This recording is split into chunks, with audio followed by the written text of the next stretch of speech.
What's going on, anglers? Welcome back to the channel here. If you're new here, my name is Matt Williams and this is Angler Matt Outdoors. Now today's video, I just want to do a breakdown and show you how to use a baitcaster reel. This is kind of a beginner's guide. I'm not going to go into any crazy detail or anything like that, but I basically just want to show how easy it is to use a reel like this, and then how it's only going to take you 1 or 2 days to learn how to use a baitcaster reel. I'm going to break down the reel and the components, and then I'm going to talk about how to cast with it. So let's just get right into it and I will show you what I'm talking about. Okay guys, so here we got the tension spool knob, you got your drag system right here, and you got your brakes right here, okay? So the spool tension knob, that's going to affect how fast or slow the bait falls to the ground. So if you can see, click the button, how fast it falls to the ground, right? And I even got a little backlash there for you. So the spool tension knob, that's going to affect the end of the cast.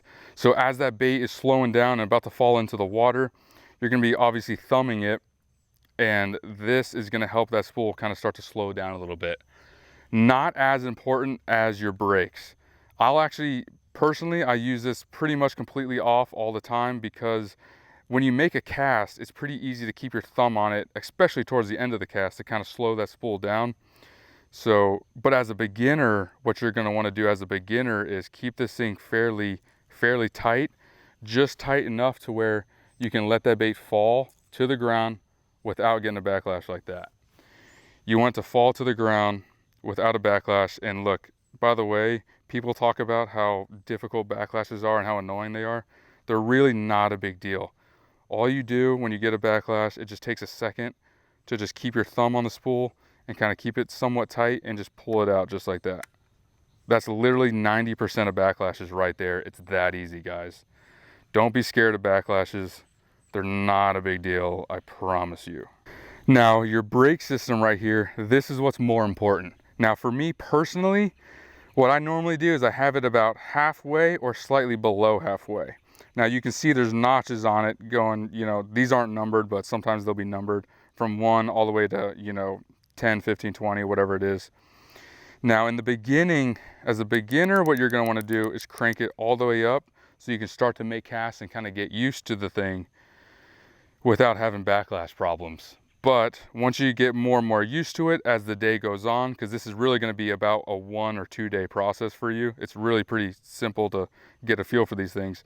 You're going to slowly back it off to maybe halfway, maybe below. You know, that's going to be kind of a personal preference, but that's the brake system. But starting out, again, just go ahead and crank it all the way up and start making some casts. Now, let's get into how to make your casts. Okay, guys, so the 2 casts you're going to be making with this baitcaster reel is sidearm and an over the top, right? Same as the spinning, right? So starting out, you're going to want to do more sidearms than over the top. And I'm going to show you a little trick on how to cast over the top, because it's different than a spinning rod. But with the sidearm cast, and any cast you do with the baitcaster reel, what you're going to want to do is you don't want to whip it like a spinning rod, okay? You know, a spinning rod, you take your rod and you kind of just like right back and right forward, right? You don't want the line to have a snap to it. You want to use an arc and kind of keep everything connected, is the best way to explain it. You want everything to be connected and smooth, because you want that line to kind of stay tight with the reel and then smoothly come off.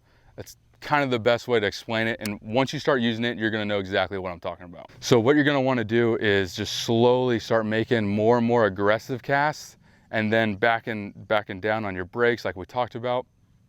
And you'll just kind of get a feel, but just starting out, just try to make a smooth arc with your cast, with your sidearm cast, and you're gonna pick it up quick. Now let's get into the overhand cast. Okay, so the biggest thing with the overhand cast is you're not gonna use it like a spinning rod. You're not gonna go straight back and straight forward. The way to kind of think about how the baitcaster is designed is it's designed for a sidearm type of cast. I mean, I don't know the science behind it. It's not designed for coming straight over the top. So when you're casting over the top, all you're gonna wanna do is, if you're a baseball guy, you'll know what I'm talking about. You're throwing a changeup, okay? You're gonna pronate and come sideways with it. So the reel the handles should be facing out, facing the camera like it is right there, and you're casting like that. And that's gonna allow that line to smoothly come off your baitcaster reel. And if you have it just straight like this, it's a lot harder, and it's gonna make your lure go straight into the ground. And trust me, I've done that.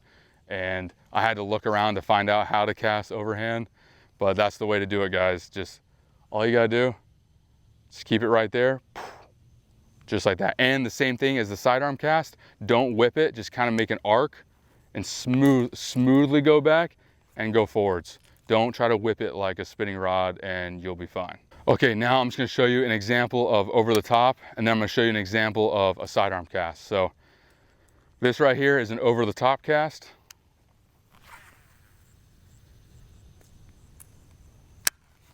Now let me show you from a different angle too. Okay, so here we got our over the top cast. Keeping my thumb on the spool the whole way. And right there, stop, no backlash. And guys, you wanna make sure that your thumb is on the spool, and you're gonna get a feel for slowing it down as you get going here. But definitely wanna make sure your brakes are set up good. And then with the spool tension knob, just make sure your thumb on the spool. Okay, now here I'm gonna show you the sidearm cast. So I'm just gonna come here, make an arc, and cast it like this. Okay, right there, perfect. Look at that, no backlash, everything's good. Guys, I'm telling you, it's not hard to use these things. You're gonna have a lot of fun with these baitcasters. And you're gonna learn how to do this in just a day or two. It's not that hard. Okay guys, before I forget, there's one more thing I forgot to mention, how you grip your rod and reel when you're using a baitcaster. So you see this trigger right here? So if you're just using a swim bait, a spoon, something like that, something that you're just casting out and retrieving straight back, you're probably gonna wanna hold it like this between your pinky and your your pinky and your ring finger, and you're basically just gonna really kind of grip the spool like that. You're gonna kind of palm the whole thing, and that's gonna be the most comfortable for just reeling it straight back in. But if you're using a topwater or a jerk bait, something where you need some more wrist action and wrist movement, you're gonna probably want to do it right here. Have this trigger in between your ring finger and your middle finger, and that you're still gonna kind of grip the spool like this. You're still gonna kind of palm it, but that's just gonna free up your wrist to be able to kind of move your wrist a little bit better, a little bit freer, so you can impart action on your bait. So just want to throw that out there so you don't, freak out going, because when I first started, I was, holding it like this and like, oh, this thing's so uncomfortable. But that's how you hold a baitcaster reel. All right, guys, that's the end of my little tutorial here. I hope you enjoyed it and I hope you learned something. Don't be afraid to get out there and just start practicing with this thing. You're gonna get the hang of it in no time, I promise you. If you like what I'm doing here, go ahead and hit the subscribe button. Check out my other videos. I post a ton of fishing videos and all kinds of different types of fishing videos too, from freshwater to saltwater. But thank you guys for watching, and I'll see you in the next one. Peace out.